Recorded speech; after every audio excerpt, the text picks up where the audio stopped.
Leviticus chapter 27. Laws about vows. The Lord spoke to Moses, saying, "Speak to the people of Israel and say to them, if anyone makes a special vow to the Lord involving the valuation of persons, then the valuation of a male from 20 years old up to 60 years old shall be 50 shekels of silver, according to the shekel of the sanctuary. If the person is a female, the valuation shall be 30 shekels. If the person is from 5 years old up to 20 years old, the valuation shall be for a male 20 shekels, and for a female 10 shekels. If the person is from a month old up to 5 years old, the valuation shall be for a male 5 shekels of silver, and for a female the valuation shall be 3 shekels of silver. And if the person is 60 years old or over, then the valuation for a male shall be 15 shekels, and for a female 10 shekels. And if someone is too poor to pay the valuation, then he shall be made to stand before the priest, and the priest shall value him. The priest shall value him according to what the vower can afford. If the vow is an animal that may be offered as an offering to the Lord, all of it that he gives to the Lord is holy. He shall not exchange it or make a substitute for it, good for bad, or bad for good. And if he does in fact substitute one animal for another, then both it and the substitute shall be holy. And if it is any unclean animal that may not be offered as an offering to the Lord, then he shall stand the animal before the priest, and the priest shall value it as either good or bad. As the priest values it, so it shall be. But if he wishes to redeem it, he shall add a fifth to the valuation. When a man dedicates his house as a holy gift to the Lord, the priest shall value it as either good or bad. As the priest values it, so it shall stand. And if the donor wishes to redeem his house, he shall add a fifth to the valuation price, and it shall be his. If a man dedicates to the Lord part of the land that is his possession, then the valuation shall be in proportion to its seed. A homer of barley seed shall be valued at 50 shekels of silver. If he dedicates his field from the year of Jubilee, the valuation shall stand, but if he dedicates his field after the Jubilee, then the priest shall calculate the price according to the years that remain until the year of Jubilee, and a deduction shall be made from the valuation. And if he who dedicates the field wishes to redeem it, then he shall add a fifth to its valuation price, and it shall remain his. But if he does not wish to redeem the field, or if he has sold the field to another man, it shall not be redeemed anymore. But the field, when it is released in the Jubilee, shall be a holy gift to the Lord, like a field that has been devoted. The priest shall be in possession of it. If he dedicates to the Lord a field that he has bought, which is not a part of his possession, then the priest shall calculate the amount of the valuation for it up to the year of Jubilee, and the man shall give the valuation on that day as a holy gift to the Lord. In the year of Jubilee the field shall return to him from whom it was bought, to whom the land belongs as a possession. Every valuation shall be according to the shekel of the sanctuary, 20 gerahs shall make a shekel. But a firstborn of animals, which as a firstborn belongs to the Lord, no man may dedicate, whether ox or sheep, it is the Lord's. And if it is an unclean animal, then he shall buy it back at the valuation, and add a fifth to it. Or, if it is not redeemed, it shall be sold at the valuation.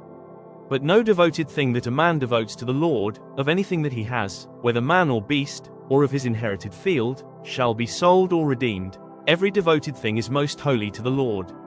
No one devoted, who is to be devoted for destruction from mankind, shall be ransomed. He shall surely be put to death. Every tithe of the land, whether of the seed of the land or of the fruit of the trees, is the Lord's. It is holy to the Lord. If a man wishes to redeem some of his tithe, he shall add a fifth to it. And every tithe of herds and flocks, every 10th animal of all that pass under the herdsman's staff, shall be holy to the Lord. One shall not differentiate between good or bad, neither shall he make a substitute for it. And if he does substitute for it, then both it and the substitute shall be holy. It shall not be redeemed. These are the commandments that the Lord commanded Moses for the people of Israel on Mount Sinai. Numbers 1. A census of Israel's warriors. The Lord spoke to Moses in the wilderness of Sinai, in the tent of meeting, on the first day of the second month, in the second year after they had come out of the land of Egypt, saying, "Take a census of all the congregation of the people of Israel, by clans, by fathers' houses, according to the number of names, every male, head by head. From 20 years old and upward, all in Israel who are able to go to war, you and Aaron shall list them, company by company. And there shall be with you a man from each tribe, each man being the head of the house of his fathers. And these are the names of the men who shall assist you.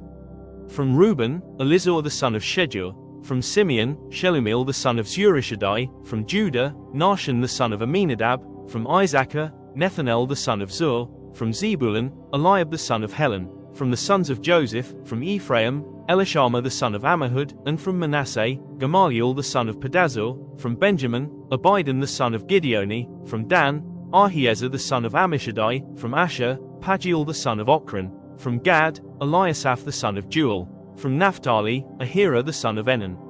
These were the ones chosen from the congregation, the chiefs of their ancestral tribes, the heads of the clans of Israel. Moses and Aaron took these men who had been named, and on the first day of the second month, they assembled the whole congregation together, who registered themselves by clans, by fathers' houses, according to the number of names from 20 years old and upward, head by head, as the Lord commanded Moses. So he listed them in the wilderness of Sinai. The people of Reuben, Israel's firstborn, their generations, by their clans, by their fathers' houses, according to the number of names, head by head, every male from 20 years old and upward, all who were able to go to war. Those listed of the tribe of Reuben were 46,500.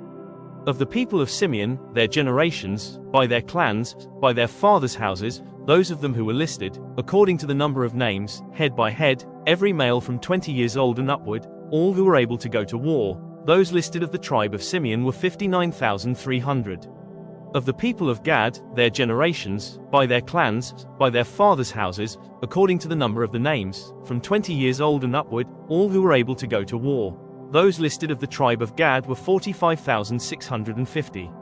Of the people of Judah, their generations, by their clans, by their fathers' houses, according to the number of names, from 20 years old and upward, every man able to go to war. Those listed of the tribe of Judah were 74,600. Of the people of Issachar, their generations, by their clans, by their fathers' houses, according to the number of names, from 20 years old and upward, every man able to go to war. Those listed of the tribe of Issachar were 54,400. Of the people of Zebulun, their generations, by their clans, by their fathers' houses, according to the number of names, from 20 years old and upward, every man able to go to war. Those listed of the tribe of Zebulun were 57,400. Of the people of Joseph, namely, of the people of Ephraim, their generations, by their clans, by their fathers' houses, according to the number of names, from 20 years old and upward, every man able to go to war. Those listed of the tribe of Ephraim were 40,500. Of the people of Manasseh, their generations, by their clans, by their fathers' houses, according to the number of names, from 20 years old and upward, every man able to go to war. Those listed of the tribe of Manasseh were 32,200. Of the people of Benjamin, their generations, by their clans, by their fathers' houses, according to the number of names, from 20 years old and upward, every man able to go to war. Those listed of the tribe of Benjamin were 35,400. Of the people of Dan, their generations, by their clans, by their fathers' houses, according to the number of names, from 20 years old and upward, every man able to go to war. Those listed of the tribe of Dan were 62,700. Of the people of Asher, their generations, by their clans, by their fathers' houses, according to the number of names, from 20 years old and upward, every man able to go to war. Those listed of the tribe of Asher were 41,500. Of the people of Naphtali, their generations, by their clans, by their fathers' houses, according to the number of names, from 20 years old and upward, every man able to go to war. Those listed of the tribe of Naphtali were 53,400. These are those who were listed, whom Moses and Aaron listed with the help of the chiefs of Israel, 12 men, each representing his father's house.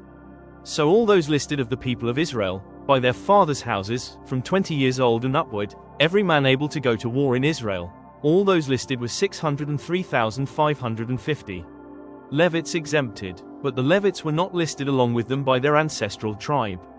For the Lord spoke to Moses, saying, "Only the tribe of Levi you shall not list, and you shall not take a census of them among the people of Israel. But appoint the Levites over the tabernacle of the testimony, and over all its furnishings, and over all that belongs to it. They are to carry the tabernacle and all its furnishings, and they shall take care of it and shall camp around the tabernacle. When the tabernacle is to set out, the Levites shall take it down, and when the tabernacle is to be pitched, the Levites shall set it up. And if any outsider comes near, he shall be put to death. The people of Israel shall pitch their tents by their companies, each man in his own camp and each man by his own standard. But the Levites shall camp around the tabernacle of the testimony, so that there may be no wrath on the congregation of the people of Israel. And the Levites shall keep guard over the tabernacle of the testimony. Thus did the people of Israel. They did according to all that the Lord commanded Moses.